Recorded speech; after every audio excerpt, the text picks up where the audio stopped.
Letter 465 by Charles Lamb. Late autumn, 1828.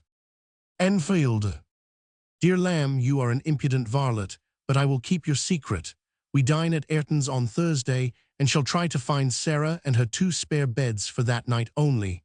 Miss M. and her tragedy may be dished, so may not you and your rib. Health attend you. Yours, T. Hood, Esq. Miss Bridget Hood sends love. In the Gem, 1829, in addition to his poem, On an Infant Dying as Soon as Born, Lamb was credited with the following piece of prose, entitled A Widow, which was really the work of Hood, see letter above.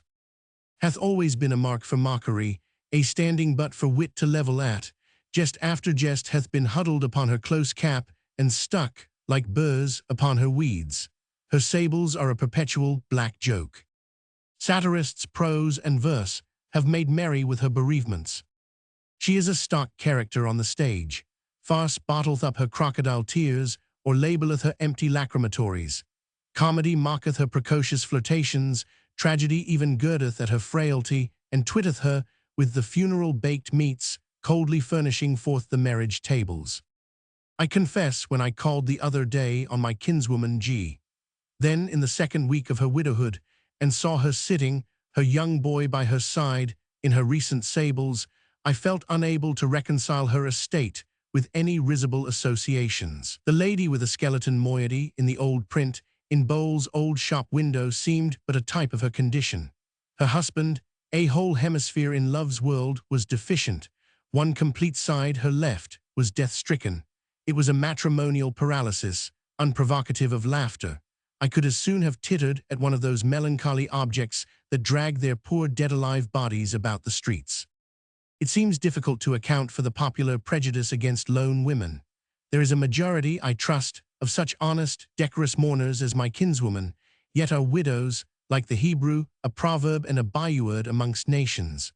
From the first putting on of the sooty garments, they become a stock joke. Chimney-sweep or blackamoor is not surer, by mere virtue of their nigritude.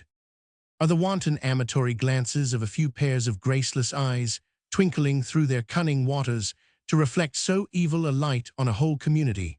Verily, the sad benighted orbs of that noble relict, the Lady Rachel Russell, blinded through unserene drops for her dead lord, might atone for such oglings. Are the traditional freaks of a dame of Ephesus, or a wife of Bath, or a queen of Denmark, to cast so broad a shadow over a whole sisterhood? There must be, methinks, some more general infirmity, common, probably, to all Eve-kind, to justify so sweeping a stigma.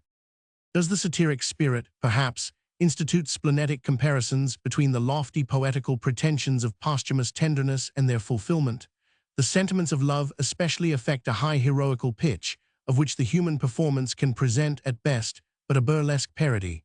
A widow that hath lived only for her husband should die with him.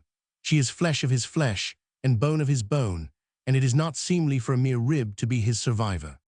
The prose of her practice accords not with the poetry of her professions. She hath done with the world, and you meet her in Regent Street. Earth hath now nothing left for her, but she swears and administers. She cannot survive him, and invests in the long annuities. The romantic fancy resents, and the satiric spirit records, these discrepancies. By the conjugal theory itself there ought to be no widows, and accordingly a class that by our milder manners is merely ridiculed, on the ruder banks of the Ganges is literally roasted. See Lamb. Miss M. and her tragedy. I fancy Miss M. would be Miss Mitford, and her tragedy Rienzi, produced at Drury Lane, October 9, 1828. It was a success. Hood's Rib would probably be the play I have not identified. See letter to Barton of October 11. Here, a little out of its order, might come a letter from Lamb to Hood, December 17, 1828, which is facsimiled in a privately printed American bibliography of Lamb, the owner of which declines to let not only me, but the Boston Bibliophile Society include it with the correspondence. In it Lamb expresses regret, not so much that Hood had signed The Widow with Lamb's name, but that an unfortunately ambiguous jest, pointed out to him by certain friends, had crept into it. He asks that the subject may never be referred to again. Here perhaps should come a note to Miss Reynolds, Hood's sister-in-law, accompanying Lamb's essay on Hogarth.